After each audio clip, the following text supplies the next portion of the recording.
Hello everyone, good morning and welcome back to my channel. কেমন আছো তোমরা? I hope কি তোমরা সবাই ভালো আছো, সুস্থ আছো, আর আমিও ভালো আছি। তোমাদের সকলেই সুস্থতা কামনা করে আজকের ব্লগটা স্টার্ট করে দিলাম। বাট বৃষ্টি পড়ছে দেখো কিভাবে। কালকে রাত্রি থেকে শুরু হয়েছে প্রচণ্ড পরিমাণে শিলাবৃষ্টি, কখনো কখনো তো বরফও পড়ছে, এরকম একটা ব্যাপার। তো এই ঠান্ডায়, প্রচণ্ড ঠান্ডায় বৃষ্টি কি ভালো লাগে? কার কার ভালো লাগে তো একটু কমেন্ট করে জানিও। আর কাদের কাদের ওখানে বৃষ্টি পড়ছে সেটাও একটু কমেন্ট করে জানিও তো। আমাদের এখানে বেশ কিছুদিন ধরে এরকম বৃষ্টি পড়ছে। একে তো রোদ্দুরের দেখা নেই, তার উপর হচ্ছে এরকম বৃষ্টি। দেখো কি অবস্থা, চারিদিকে জল আর জল। ব্যালকনিটা দেখছো একদম জলে ভরে গেছে, সব ক্লিন করতে লাগবে। তারপর দেখো সকালবেলায় চলে এসেছি একদম কিচেনে, ফ্রেশ হয়েই তারপর চলে এসেছি কিচেনে। আর আজকে বানাবো একটু মেথির শাকের পরোটা। যেহেতু তোমাদের দাদাভাই কালকে রাত্রিতে মেথির শাকটা নিয়ে এসেছিল, তো সেটা এখন ক্লিন করলাম। দেখো কতটা শাক ছিল, বাছা হয়ে একটুখানি হয়ে গেছে পরিমাণে। তো একদম ফ্রেশ শাক আছে, যা যা বাচ্চা দিয়ে সমস্ত কিছু একদম ক্লিন করে বেছে নিয়েছি। তো এটাকে এখন ছোট্ট ছোট্ট করে কুচি করে তারপর মেথির পরোটা বানাবো। তো এই দেখো ফাইনালি আমার পরোটা কমপ্লিট হয়ে গেছে। যেহেতু বাবানের স্কুল আছে তাই জন্য আমি সকাল সকাল একদম ফ্রেশ একদম ব্রেকফাস্ট রেডি করে নিয়েছি। তোমাদের দাদাভাই তো খেয়ে ডিউটিও চলে গেছে, এখন আমি খাবো। তো এই দেখো এখানে একটু নিয়ে নিয়েছি টমেটো কেচাপ, আর তার সাথে নিয়েছি একটু মিক্সড পিকেল, আর ঘরে ব্যানানা ছিল সেটাও এক পিস নিয়ে নিয়েছি। আর ক্যাসরোলটা পাশেই রেখেছি, একটা তো প্লেটে নিয়েছি, যদি আরও খেতে পারি তাহলে নেব। যদিও এই পরোটাগুলো একটা বা দেড়টার বেশি আমি খেতে পারি না। তারপর হঠাৎ করে বাবানকে গেটে ছাড়তে যাব, তখনই মেসেজ দিল যে আজকে স্কুল বাস যাবে না, স্কুল ছুটি। যেহেতু প্রচণ্ড পরিমাণে বৃষ্টি হচ্ছে আর এখনও বর্তমানে বৃষ্টি পড়ছে, তো সেই জন্য যখন বাবানকে নিয়ে আমি বেরোবো, সকাল থেকে তো একটু বিজি শিডিউলের মধ্যেই চলে, তো ওকে রেডিও করে দিয়েছিলাম, খাইয়ে দাইয়ে একদম যা যা করার টিফিন দেখতেই পাচ্ছ প্যাক করে দিয়েছি।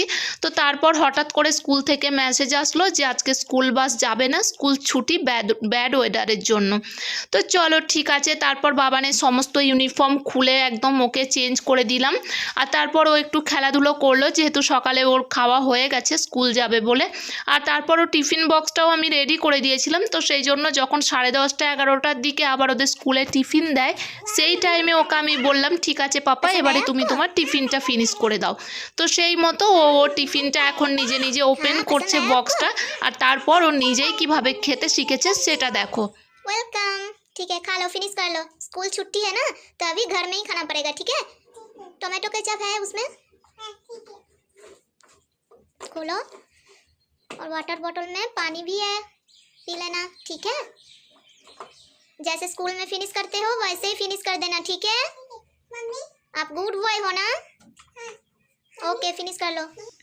তো এই সম্পূর্ণ নিজের হাতে খাওয়াটা টিফিন বক্স থেকে টিফিন বার করে ফয়েল পেপার থেকে সেটাকে ওপেন করে তারপর এই যে নিজের হাতে খাওয়া, সম্পূর্ণ ক্রেডিটটা কিন্তু বাবানের স্কুলের ম্যামদের।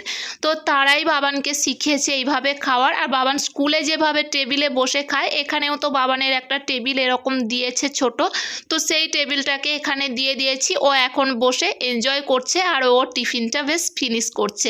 যেহেতু বাইরে বৃষ্টি পড়ছে, তো সেই জন্য একদম দরজার সামনে দিয়েছি। লোডশেডিং, এখন লাইট নেই ঘরে বর্তমানে, তো সেই জন্য বাবানকে একদম দরজার সামনে টেবিলটা সেট করে দিয়েছি। আর এখানে বাবান খুব এনজয় করে টিফিনটা খাচ্ছে, দেখতেই পাচ্ছ তোমরা।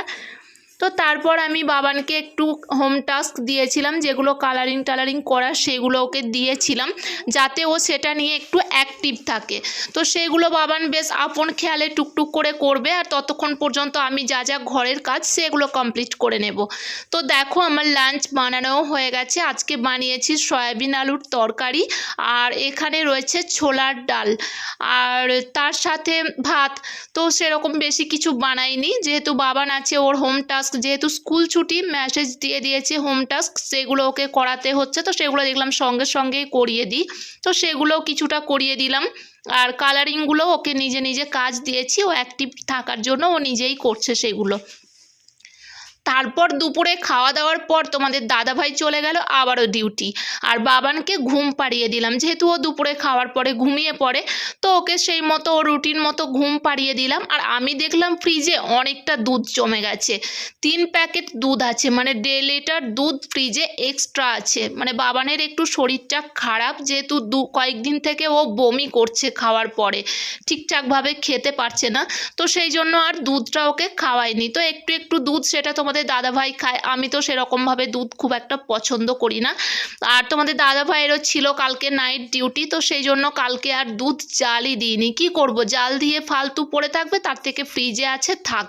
তো আজকে দেখলাম যে আজকে দুধটা রাখার পরে 1.5 লিটার দুধ এখনও এক্সট্রা আছে, তো সেটাকে কাজে লাগিয়ে দিলাম। দুধটা মেরে একদম ক্ষীর বানিয়ে দিলাম। ক্ষীর বানালে তো আমাদের 3 জনের একদম কাড়াকাড়ি লেগে যায়, খুব ভালো লাগে খেতে, তো তাই ক্ষীর বানিয়ে রাখলাম। দেখা যাক, যদি হয় পাটিসাপটা করব, না হলে রুটি বা পরোটার সাথে খেয়ে নেব। মোটামুটি 6:45 মতো, জাস্ট সন্ধ্যা লাগলো। বাবানকে ঘুম থেকে তুলিয়ে ওকে একটু দুধ বিস্কিট খাইয়ে দিয়েছি, আর তারপর এখন যাব নিচে বেরো করতে, কারণ এখন ঠান্ডাটা একটু মনে হচ্ছে যেন কমেছে আগের চেয়ে। মানে কিছুদিন তো এত পরিমাণে ঠান্ডা ছিল যে ঘর থেকে বেরোতেই ইচ্ছে করছিল না, তো সেই জন্য ভাবলাম যে একটু আজকে যেহেতু ঠান্ডাটা কম, চলো বাবানকে নিয়ে একটু ঘুরে আসি। ও তো ঘরের মধ্যে থেকে বোর হয়ে যাচ্ছে, তাই না? এখন স্কুল যাচ্ছে, স্কুল থেকে এসে পড়া, একটা চাপের মধ্যে থাকছে, তো সেই জন্য যদি একটু নিচে থেকে ঘুরিয়ে নিয়ে আসা যায়, ওরও মনটা ভালো হয়ে যায়, আমারও মনটা ভালো হয়ে যায়, দিদিভাইদের সাথে একটু গল্প আড্ডা করে। তো চলো একটু তো ঘুরে আসি, তারপর তারপর নিচে থেকে তোমাদের সাথে চলে কথা এসেছি হচ্ছে। উপরে, আর দেখতেই পাচ্ছ যে বাবান এখানে ডান্স করছে। হ্যাঁ গাইস, ওর যেহেতু সামনেই এক্সাম, তো সেই জন্য কিছু ডান্স দেয়া হয়েছে ওকে, সেগুলো প্র্যাকটিস করার জন্য, তো সেগুলোই ওকে এখন করাচ্ছি। যেহেতু মোবাইলে ম্যাম ডান্সগুলো পাঠিয়েছেন, তো সেই জন্য আমি মোবাইলটা সামনে চালিয়ে দিয়েছি। ও মোবাইলটা দেখে দেখে স্ট্যান্ডে লাগিয়ে দিয়েছি। ও মোবাইলটা দেখেই, যেহেতু বাচ্চারা মোবাইলে করছে, সেই ভিডিওটা আছে, তো সেটা দেখে দেখেই ও যেহেতু স্টেপ বাই স্টেপ সেই গানটা করছে। আর এই ডান্সটা ছিল শায়দ বম বম বলে, এই যে বাচ্চাদের গানটা, সেটারই ছিল ভিডিওটা, তো সেটা ও প্র্যাকটিস করছে।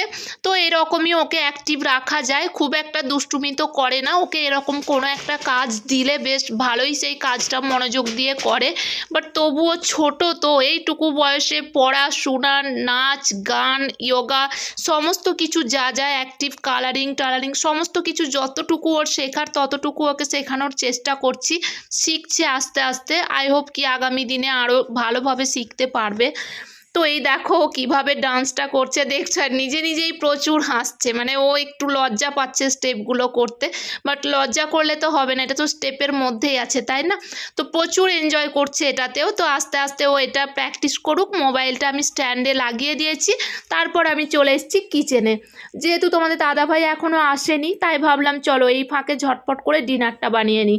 তো কয়েকদিন থেকেই তোমাদের দাদাভাই বলছিল একটু আলু পোস্ত বানাও, তো তাই ভাবলাম যে ঘরে ফুলকপি আছে, ফুলকপি আর আলু দিয়ে একটু পোস্ত বানিয়ে নিলাম।